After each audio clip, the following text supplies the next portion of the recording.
Alors regarde ici, là, juste là. Emmanuel Macron a créé le Covid-19. Tu vois ce que je te disais? Eh oui, eh oui, mais tout le monde, on nous raconte n'importe quoi, on est manipulé de toute façon. Mais, mais tout est prouvé, il y a tout un article, regarde. Mais- oui, et puis alors après, j'ai cet article-là qui dit que bon, en fait, c'est l'Institut Pasteur hein, qui l'aurait créé, qui a créé le Covid-19. Bah, peut-être que Emmanuel Macron fait partie de l'Institut Pasteur. On sait pas par qui il a été formé. C'est bizarre. Il est passé par des filières bizarres. Voilà. Mais ouais, l'Institut Pasteur l'avait déjà créé avant, apparemment. Donc Emmanuel Macron, il a pu recréer quelque chose qui avait déjà été créé. Mais c'est logique, de toute façon, on nous manipule. Regarde, après j'ai cet article là, bon, qui dit que c'est Trump en fait et les États-Unis pour plomber la Chine. Tu vois? Bon, après, Trump, il y a peut-être des liens avec l'Institut Pasteur, hein, peut-être qu'ils sont copains, et il savait qu'il allait devoir plomber la Chine déjà il y a 10 ans. Enfin, si c'est logique, arrête. Euh, regarde, parce qu'en fait, j'ai un article qui dit que non. Ah bah regarde, là, ce sont les Chinois. Ce sont les Chinois, voilà, voilà, c'est ça. Ce sont les Chinois qui l'ont créé. En fait, évidemment, ça vient de Chine. Bah ouais. Ce sont les Chinois qui ont créé le virus pour pouvoir attaquer tous leurs concurrents. Et regarde où il y a le plus de morts aux États-Unis. Donc, ce sont les Chinois. Et bah, Emmanuel Macron a peut-être du sang chinois, tu sais pas. Et voilà. Et l'Institut Pasteur, Pasteur, c'est un peu chinois, non? Comme nom. Arrête de toujours contredire, regarde. Puis de toute façon, là, il est marqué que en fait, les Russes le préparaient déjà depuis les années 80, alors. Bah, et l'Institut Pasteur l'a recréé dans les années 2000, et puis après, ben, Emmanuel Macron, il a recréé lui-même pour être copain avec les Chinois et les États-Unis en même temps. C'est pas, euh, c'est pas déconnant. Voilà, et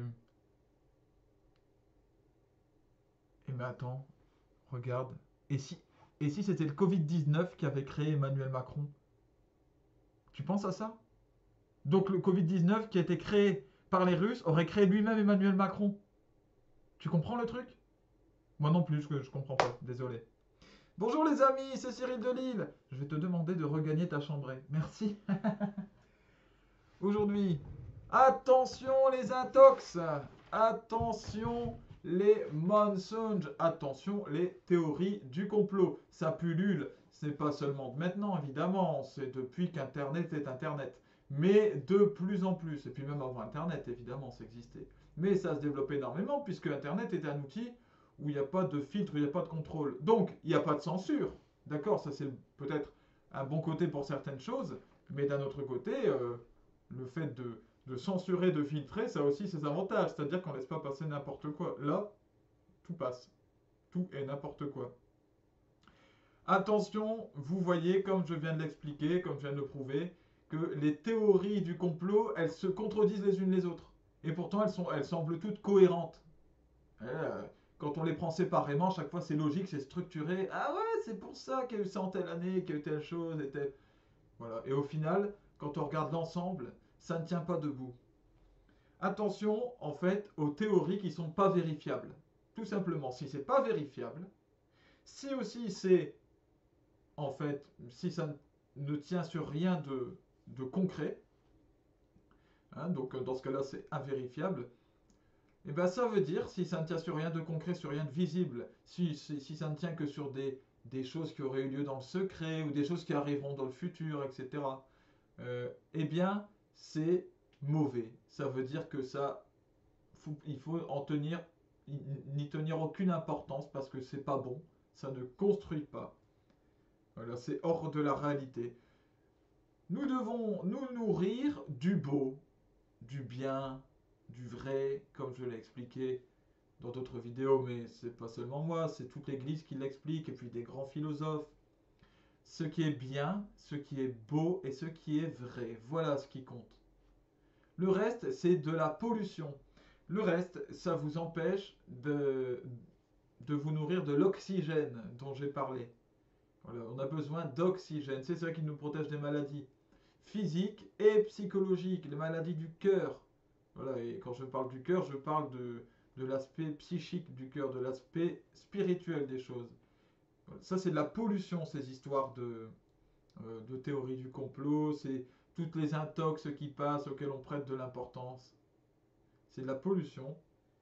Si, c'est très simple, si ça vous inquiète, si ça vous fait perdre la paix intérieure, si, bon, encore faut-il l'avoir dès le départ, vous me direz, si ça vous angoisse, ce que vous entendez, ce que vous voyez, puis l'imagination que ça développe en vous, hein.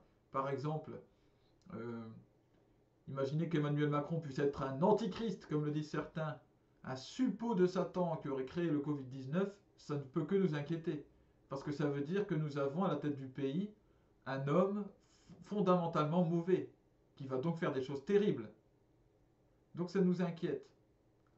De la même façon, si on vous dit que en fait ça a été préparé, que la maladie en fait a été préparée par des humains, créée par des humains, ça veut dire qu'il y a un mensonge généralisé.